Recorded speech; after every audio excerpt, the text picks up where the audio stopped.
Jika Anda jatuh ke lubang tanpa udara dan tanpa gesekan yang menembus bumi, berapa lama waktu yang dibutuhkan?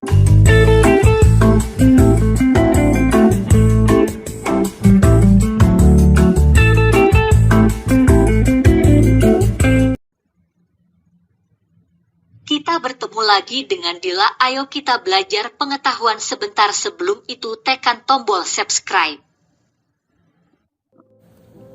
Langsung yang pertama. Siapa yang menjatuhkan palu dan bulu di bulan untuk menunjukkan bahwa tanpa udara mereka jatuh dengan kecepatan yang sama? Jawabannya adalah David R. Scott. David Randolph Scott, lahir tanggal 6 Juni tahun 1932, adalah pensiunan pilot tes Amerika dan astronot NASA yang merupakan orang ketujuh yang berjalan di bulan. Dipilih sebagai bagian dari kelompok astronot ketiga pada tahun 1963, Scott terbang keluar angkasa 3 kali dan memimpin Apollo 15, pendaratan bulan keempat. Dia adalah salah satu dari 4 pejalan kaki bulan yang masih hidup dan satu-satunya komandan pesawat ruang angkasa yang masih hidup yang mendarat di bulan. David Scott ingin membuktikan dugaan Galileo Galilei yang menyatakan benda berat dan ringan bakal jatuh pada tingkat yang sama jika tak ada hambatan udara. Untuk menguji itu, Scott membawa bulu burung falcon dan palu ke misi bulan. Sesampainya di sana, dia menjatuhkan kedua benda itu dan terbukti keduanya menyentuh permukaan bulan pada waktu yang sama.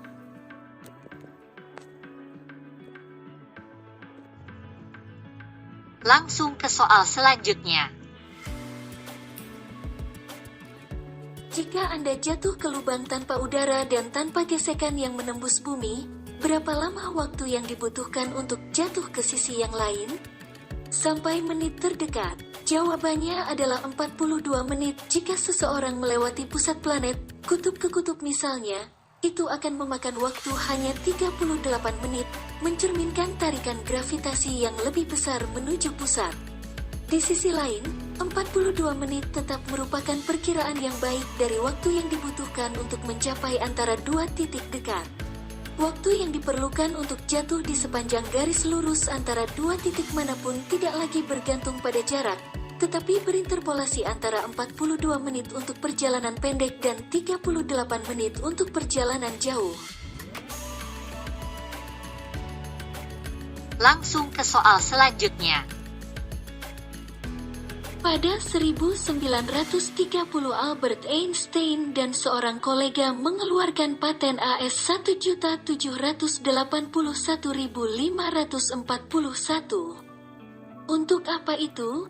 Jawabannya adalah kulkas Einstein. Sesiat atau kulkas Einstein adalah sebuah jenis kulkas yang tak memiliki bagian-bagian bergerak, beroperasi pada tekanan mutlak, dan hanya memerlukan sumber panas untuk beroperasi.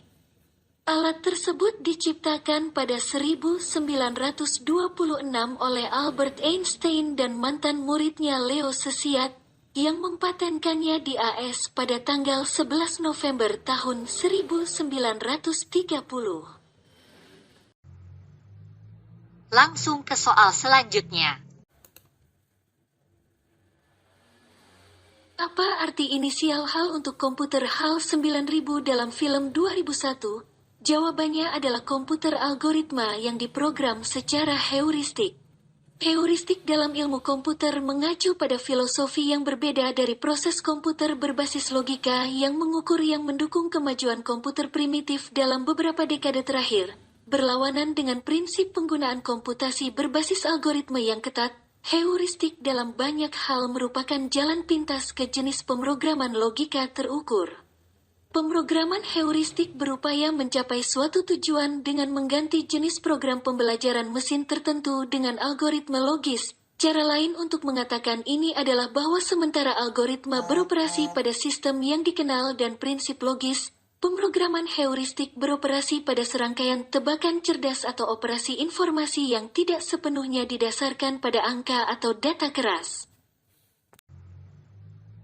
Langsung ke soal selanjutnya. Di mana animasi komputer pertama kali diproduksi? Jawabannya adalah Laboratorium Appleton Rutherford. Pada awal tahun 1940-an dan 50-an, eksperimen dalam komputer grafis sudah dimulai, terutama oleh John Whitney, tapi itu hanya awal 1960-an ketika komputer digital telah banyak dibuat, maka jalan baru untuk grafis komputer yang inovatif mulai berkembang. Awalnya, penggunaan diutamakan untuk kepentingan ilmiah, teknik dan tujuan penelitian lainnya, tetapi eksperimen artistik mulai membuat tampilan pada pertengahan 1960-an.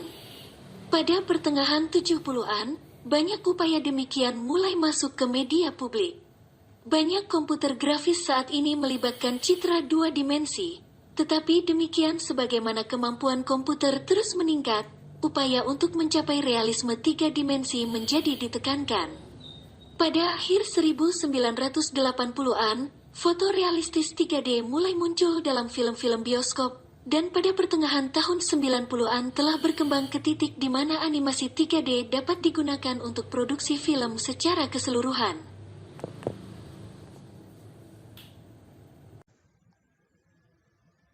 Terima kasih sudah menonton video Dila. Sampai bertemu di video selanjutnya. Jangan lupa aktifkan tombol subscribe dan loncengnya.